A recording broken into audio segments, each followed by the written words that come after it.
एक rotational motion का और जिसमें कांस्टेंट मोशन भी है, मिला के एक बहुत यूज़फुल क्वेश्चन है पाथफाइंडर का। पेज नंबर मैंने क्वेश्चन नंबर लिख दिया है, पेज 5.24 क्वेश्चन नंबर 6। एक रिंग है जिसका मास प्रॉब्लम में है, नहीं दिया हुआ है। लाइट रिंग दिया है, उसका मास नहीं दिया है। लाइट रिंग है, इसका मास इग्नोर कर लेते हैं। इसका मास bm है, इसका मास bm है। दो बीड्स हैं, इसको मैं A बोल देता हूँ और इसको B बोल देता हूँ। B जो है इस रिंग पे स्लाइड कर सकता है, कोई फ्रिक्शन फोर्स हमें नहीं मानना है। B जो है रिंग से अटैच नहीं है, A रिंग से अटैच्ड है। तो इसमें एक रिजिड बॉडी है जो कि रिंग और ये मिला के है, और एक बॉडी है जो कि रिजिड बॉडी के रिस्पेक्ट में मूव करती है। ऐसे क्वेश्चन में थोड़ा ध्यान से करना है, जो स्टेप्स आपको लेने चाहिए। स्टेप 1, जहाँ भी रिजिड बॉडी और दूसरी बॉडी का इंटरेक्शन होता है उसका एक ब्लोन अप फिगर अपने माइंड में जरूर बनाइए। ये हो गया ब्लोन अप फिगर। ये रिंग का पार्ट मैं ले रहा हूँ, नियरेस्ट मोरलेस वर्टिकल आएगा, और ये आपका बीड है जो कि उससे अटैच नहीं है। अब मोशन कैसा होगा, हम इंट्यूशन से बोल सकते हैं कि जैसे ही हम इस असेंबली को हमने शुरू में होल्ड किया हुआ है, इसको भी होल्ड किया हुआ है, इसको यहाँ पे होल्ड किया हुआ है, यह लाइन हॉरिजॉन्टल है A और B। जैसे इसको छोड़ेंगे हम इंट्यूशन से बता सकते हैं कि ये ऐसे रोटेट करेगा, सपोज अल्फा से। हमें उसी मोमेंट पे पता लगाना है इसका एक्सेलरेशन क्या होगा और इसका एक्सेलरेशन क्या होगा। अब आप देखिए ये रोटेट ऐसे करेगा क्योंकि यहाँ पे एक टॉर्क लग रहा है जो कि इस mg की वजह से है, लेकिन ये इसको कोई टॉर्क नहीं देगा, इसका जो mg नीचे फोर्स है, क्योंकि वर्टिकल इनका कोई मोशन का लॉकिंग पॉइंट नहीं है। हॉरिजॉन्टल तो है, हॉरिजॉन्टल ये एक दूसरे के रिलेटिव यहाँ पे नहीं मूव कर सकते इस हॉरिजॉन्टल लाइन में से x। मगर y को यहाँ पे देखें तो y में ये बीड जो है इंडिपेंडेंट है y एक्सिस पे।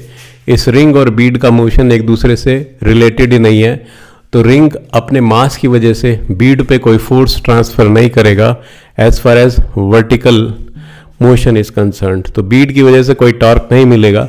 तो छोड़ते के साथ जो इमीडिएटली टॉर्क मिल रहा है इसकी वजह से मिल रहा है। रिंग रोटेट करना स्टार्ट करेगा, और जैसे ही रिंग रोटेट करेगा उसी मोमेंट पे रिंग इस बीड को पुश करेगा ऐसे।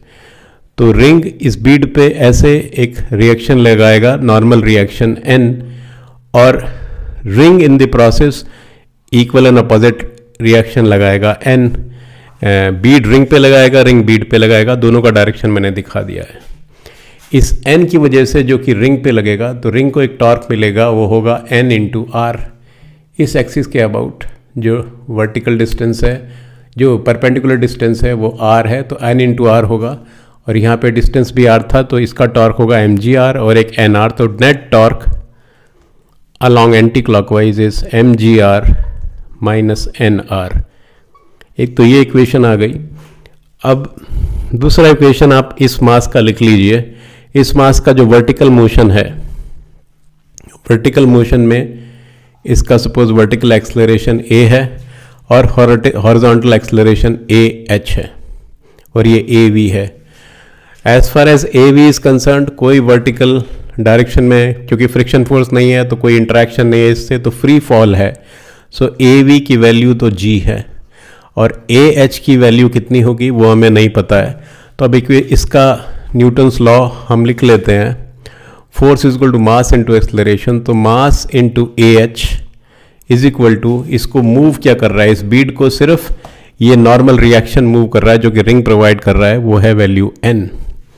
अब क्योंकि हॉरिजॉन्टल डायरेक्शन में दोनों का कोई रिलेटिव मोशन नहीं है इस टाइम पे, बीड और रिंग का हॉरिजॉन्टल डायरेक्शन में कोई रिलेटिव मोशन नहीं है, कोई गैप नहीं है, सिर्फ माइल्ड गैप है जो कि हम सिर्फ ब्लोन अप दिखा रहे हैं। तो horizontally they are moving with the same, their motion is same, constant motion है। जो मोशन रिंग का होगा वही मोशन जो है बीड का होगा। तो जो बीड की हॉरिजॉन्टल एक्सेलरेशन है वो रिंग के इस पॉइंट की हॉरिजॉन्टल एक्सेलरेशन के बराबर होगी। अब रिंग के इस पॉइंट का हॉरिजॉन्टल एक्सेलरेशन क्या होगा, अगर रिंग रोटेट कर रहा है तो यहाँ पे अल्फा होगा। अल्फा की वजह से यहाँ पे परपेंडिकुलर ड्रॉप करके मैं ए टेंजेंशियल लिख रहा हूँ, उसकी वैल्यू होगी अल्फ़ा टाइम्स √2r, क्योंकि ये √2r है, ये डिस्टेंस √2r है। So a tangential is alpha times √2r, और उसका हॉरिजॉन्टल कंपोनेंट होगा, वो होगा alpha times √2r into cos 45, यानी कि 1/√2 is alpha times r is a tangential horizontal. और ए टेंजेंशियल हॉरिजॉन्टल और ए हॉरिजॉन्टल बराबर होंगे, क्योंकि कोई रिलेटिव मोशन नहीं है रिंग और बीट का in along x axis at this moment. So हमें ए एच पता चल गया। ए एच की वैल्यू है, वो है ए टेंजेंशियल हॉरिजॉन्टल। और मैं जस्ट पेन में इंक डालने के लिए 1 सेकंड के लिए पॉज कर लेता हूँ। एक पेन में इंक डालना भी बड़ा झमेला है, पूरा इंक ये हाथ पे आ जाता है। Anyway, let me continue. इस इंक को तो मैं एज यूजुअल अपने सिर में डिस्पोज कर लेते हैं, थोड़ा सा ग्रे हेयर्स भी ब्लैक हो जाएंगे। So coming back to this point, अब मेरे को जो है मालूम पड़ गया है, मैंने इसको पॉज यस हटा दिया है। ए एच की वैल्यू हमें पता चल गई है, वो है ए टी हॉरिजॉन्टल, और ए टी हॉरिजॉन्टल की वैल्यू है अल्फ़ा आर। सो एन की वैल्यू है एम टाइम्स अल्फ़ा आर, हमें पता चल गया। अब क्वेश्चन हमारा बहुत इजी हो गया है।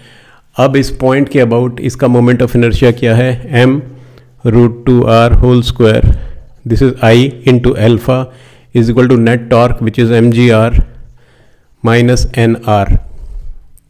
सो m2r square alpha is equal to mgr minus n की वैल्यू है m alpha r, so mr square alpha, so 3mr square alpha is mgr।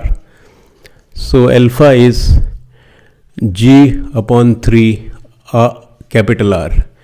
ये मेरा अल्फ़ा एंगुलर एक्सेलरेशन आ गया।